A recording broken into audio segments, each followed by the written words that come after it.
Chapter-3. Marilla Cuthbert is surprised. This chapter is an extract from the fiction novel Annie of Green Gables. In the story, there is a sibling who bring this girl Annie to their home, and let's see what happens then. Marilla came briskly forward as Matthew opened the door.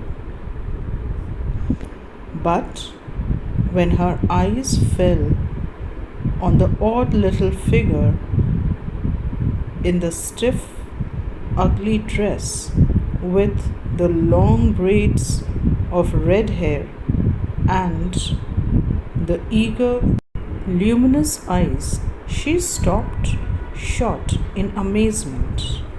Now these are brother-sister, Marilla, and her brother is Matthew. And she opened the door because her brother was supposed to bring an orphan boy. So that's the background of the story. They had asked for an orphan boy from the orphanage so that he could help in the farm and all the other work of the house. But here he brought a girl, and that girl was a very thin looking child, stiff in an ugly looking, not looking nice girl who had eager and luminous bright eyes. And as Marilla opened the door and she saw this girl, she was surprised and she stopped in amazement. Matthew Cuthbert, who's that? She ejaculated. Where is the boy? Matthew Cuthbert is her brother. And she asked, ejaculated means throwing out a question, that where is the boy who you had gone to take? There wasn't any boy, said Matthew wretchedly. There was only her, he said, very irritated, sadly, and in a unhappy manner, that there was no boy and there was only this girl. He nodded at the child, remembering that he had never even asked her name. He had not even asked her name. No boy, but there must have been a boy, insisted Marilla. We sent word to Mrs. Spencer to bring a boy, she said, but I had told Mrs. Spencer, who was in charge of the orphanage, to bring a boy. But there should have been some boy, she says. Marilla says. Marilla is the sister. Well, she didn't. She brought her. I asked the station man. She said that she only brought her. When I asked, she said there was no boy was there, and I had to bring her home. She couldn't be left there, no matter where the mistake had come in. He says I had to bring him. Her brother Matthew says that I had to bring her now because we had already told and there was only this child, so we had to bring her. We couldn't leave her because probably they had brought this girl also from somewhere and they couldn't have left her at the station.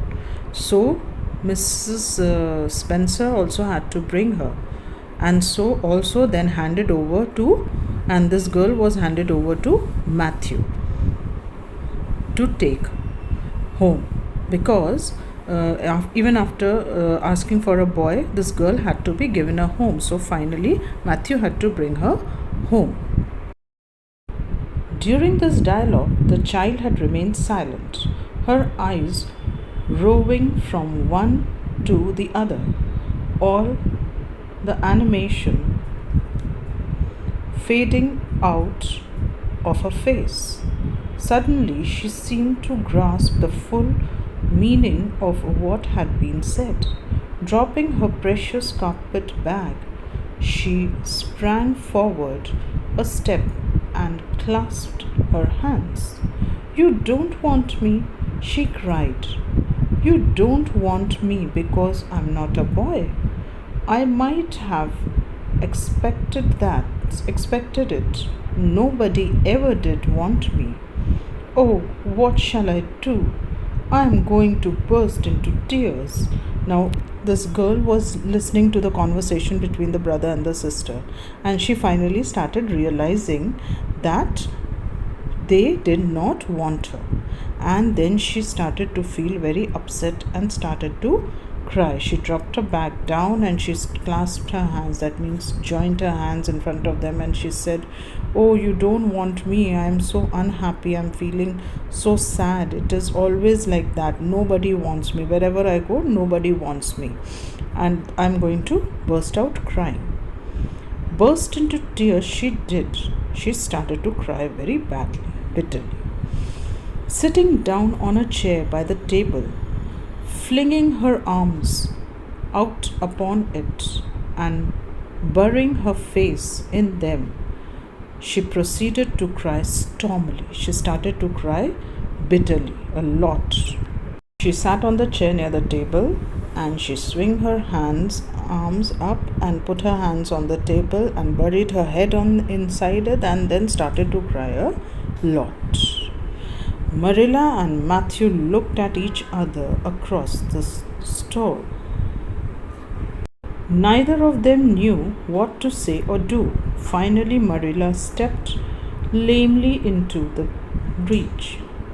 Now, both the brother and sister looked at each other and they didn't really know how to react to this situation when this child is crying.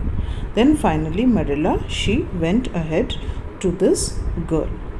Well, there's no need to cry so about it. She said, there is no need to cry so much about this little thing. Yes, there is need. The child raised her head quickly, revealing a tear-stained face and trembling lips. You would cry too if you were an orphan and had come to a place you thought was going to be a home and found that they didn't want you because you weren't a boy. This girl's replies puts her head up and you can see her dirty face because of all the tears, and she says that even you would cry if you realized you were brought from an orphanage and you knew that you were going to a house, but then those people the home you reach and you find that they don't want you because they wanted a boy. Wouldn't you feel bad? So she says you would also feel like that. A reluctant smile mellowed Marilla's grin expression. A reluctant means she was not wanting to smile, but she had to smile, and that unhappy face of hers became a little pleasant. Well, don't cry anymore. We are not going to turn you out of doors tonight. You'll have to stay here until we investigate this affair. What's your name? Marilla says there's no need to cry. She tells this child, there's no need to cry. We are not going to put you outside the house in the night. You will remain here till the time we don't find out what was the problem. And then she asks, what is your name? She asked the girl. The child hesitated for a moment. Will you please call me Cordelia? She said eagerly. She says to call her Cordelia. Call you Cordelia? Is that your name? Marilla asks, is that your name? No, it's not exactly my name, but I would love to be called Cordelia. It's such a perfectly elegant name. She says it's a very beautiful, elegant name, so I want to be called Cordelia, though it is not her name. I don't know what on earth you mean. If Cordelia isn't your name, what is? Marilla asks her, then what do you mean? If that is not your name, then what is your correct name? Annie Shirley. But, oh, please do call me Cordelia. Annie is such an unromantic name. Unromantic? Fiddlesticks, said the unsympathetic Marilla. Annie is a real, good, plain, sensible name. You've no need to be ashamed of it. Annie Shirley is the correct name of the girl. And so Annie says that I don't like Annie because it's a very unromantic name. Cordelia is a very romantic, elegant name. And so this Marilla gets very irritated and she says, why? What is wrong with this? What is wrong with Annie? Annie is a very simple and a nice and a sensible and a good name. You don't have to be ashamed of it. Oh, I'm not ashamed of it, explained Annie. Only I like Cordelia better. I always imagined that my name was Cordelia at least. I always have of late years. She says that I always of these of late years, these recent years, I have imagined that my name should be Cordelia and not Annie. When I was young, I used to imagine it was Geraldine. But I like Cordelia better now. But if you call me Annie, please call me Annie, spelled with an E. She says it has to be Anne, not Annie, Annie. So she says, when I was more small, when I was more younger, I wanted to be called Geraldine or Geraldine. These are pronunciations which can be different. So she wanted to be called Geraldine, but now I like Cordelia. But even if you want to call me Annie, it's okay. Very well then, Annie, spelled with an E. Can you tell us how this mistake came to be made? We sent word to Mrs. Spencer to bring us a boy. Were there no boys in the asylum? Asylum is like a small orphanage where these children are kept. So she asked Annie with a capital E, with an E, tell me how this mistake happened. Were there no boys in Mrs. Spencer's asylum? Oh yes, there was an abundance of them, but Mrs. Spencer said distinctly that you wanted a girl about 11 years old. And the matron said she thought I would do. You don't know how delighted I was. I couldn't sleep all last night for joy. Oh, she added reproachfully, turning to Matthew, why didn't you tell me at the station that you didn't want me and leave me there? Annie told them that yes, there were more boys, but then I was told that they wanted a girl, and I was so happy and overjoyed that I would be coming to a home. And she said that I didn't even sleep. And then she reproachfully, means a little sadly, asked Matthew that why didn't you tell me in the beginning at the station that you didn't want me and you should have left me there only. I'm going out to put the mare in, Marilla. Have tea ready when I come back. He says that I'm going out. Matthew says I'm going out, and he tells Marilla to make some tea. Did Mrs. Spencer bring anybody over beside you? Continued Marilla when Matthew had gone out. Marilla continued to ask Annie that if Mrs. Spencer had brought anyone else also besides Annie, other than Annie. She brought Lily Jones for herself. Lily is only 5 years old and she is very beautiful and had nut brown hair. If I was very beautiful and had nut brown hair, would you keep me? No, we want a boy to help Matthew on the farm. A girl would be of no use to us. Take off your hat. I'll lay it and your bag on the hall table. She says that Annie tells Marilla that Mrs. Spencer, there was one more girl by the name of Lily, and she was only 5 years old, and she was very beautiful and had very nice nut brown color hair, and she kept Lily for herself and sent this girl Annie to them. Then she asked that you will not keep me. You would have kept me if I was beautiful. So Marilla answers that no, they wouldn't have kept her because they wanted a boy who could have helped Matthew in the farm, and a girl would be of no use for that purpose. So, and then she told Annie to put her hat and her bag away on the table. Annie took off her hat meekly. Matthew came back presently, and they sat down to supper. But Annie could not eat.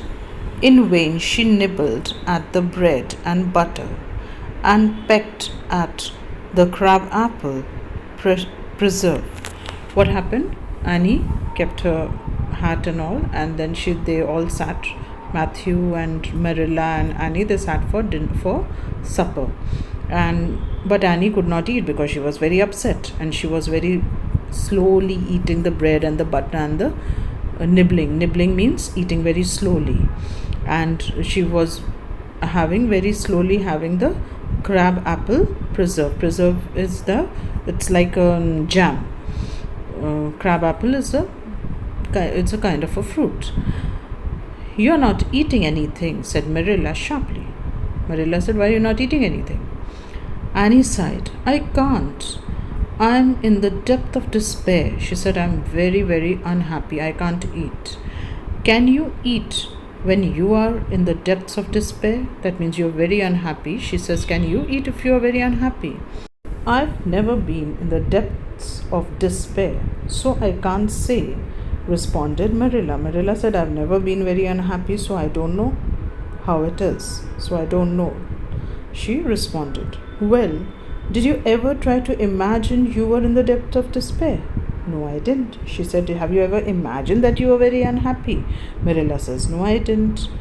"It's a very uncomfortable feeling indeed," she says. "It is a very uncomfortable feeling. When you try to eat, a lump comes right up in your throat, and you can't swallow anything, not even if it was a chocolate caramel. I do hope you won't be offended because I can't eat." She says it is a very uncomfortable feeling to be unhappy in the depths of despair, and she says that it's like as though a lump comes into your throat and you cannot swallow anything down. And even if it's the best of thing, that's like a chocolate or a candy or anything. Now, I hope you don't feel offended and angry that I'm not eating. "I guess she's tired," said Matthew. "Best put her to bed, Marilla." Matthew says that, "I think she is tired. Just put her to bed. Make her sleep." Marilla had been wondering where Annie should be put to bed. Marilla was thinking where she should make Annie sleep. The spare room was out of the question for such a stray wail. So there remained only the east gable room. Marilla lighted a candle and told Annie to follow her, which Annie spiritlessly did, taking her hat and carpet bag from the hall table as she passed. What happened? Marilla thought of where to put her. She didn't want to keep her in the guest room because it was too nice a place to keep a girl like that. And a stray wail means just in any person whom they don't even know properly. So then there was only one room left, that was the east gable room. So Marilla burnt a candle and she told Annie to follow her, and Annie took her bag and the hat and followed Marilla.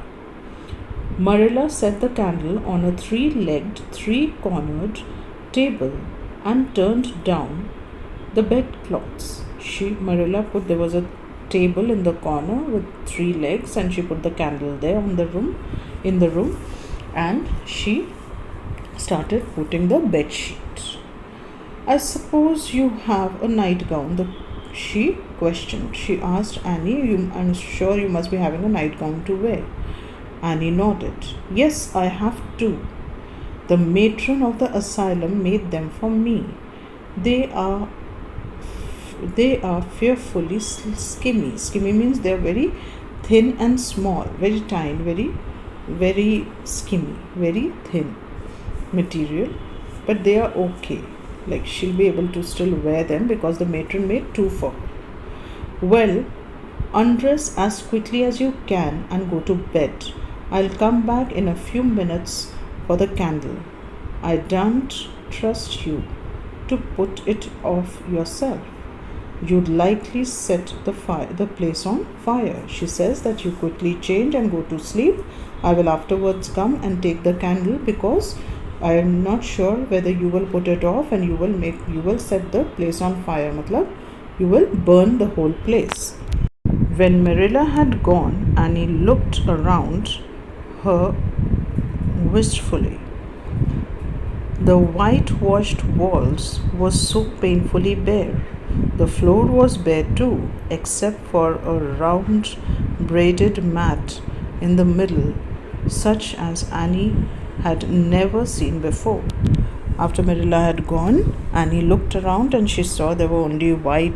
The wall was white, and there was nothing on the walls, and there was nothing on the floor except for a mat which was round in shape.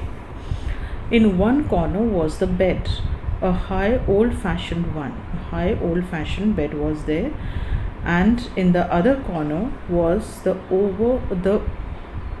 aforesaid three-cornered table. Aforesaid means already told that there was a three-legged cornered table that was also there in the opposite side of the bed, and above it hung a little 6x8 mirror. 6x8 is the size of the mirror which was hanging above this three-cornered table. Midway between table and bed was the window, with an icy white muslin frill over it, and opposite it was the washstand. Between the bed and the mirror was a window which had a frill curtain kind of a thing, and opposite it was the washstand. Washstand is also a wash basin kind of a thing. The whole apartment sent a shiver to the very marrow of Annie's bones. With a sob, she hesitantly discarded her garments, put on the skimpy nightgown, and sprang into bed, where she burrowed face downward into the pillow and pulled the clothes over her head. Now, because the whole apartment looked very eerie to her, very scary to her, and it sent a shiver in the marrows of Annie's bones, the inside, the deep core of the bones. It sent that fear into her. So she quickly removed her clothes and wore the nightgown and went into the bed. Marilla came up for the light. Taking up the candle, she went over to the bed. Marilla came and she went with the candle in her hand. She went to the bed where Annie was lying down. "Good night," she said, a little awkwardly, but not unkindly. She said, "Good night," very awkwardly, but she was not unkind. She was very kind.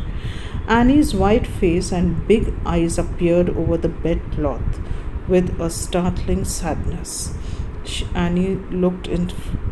She had covered her face. Now she removed the cover and she looked at Marilla.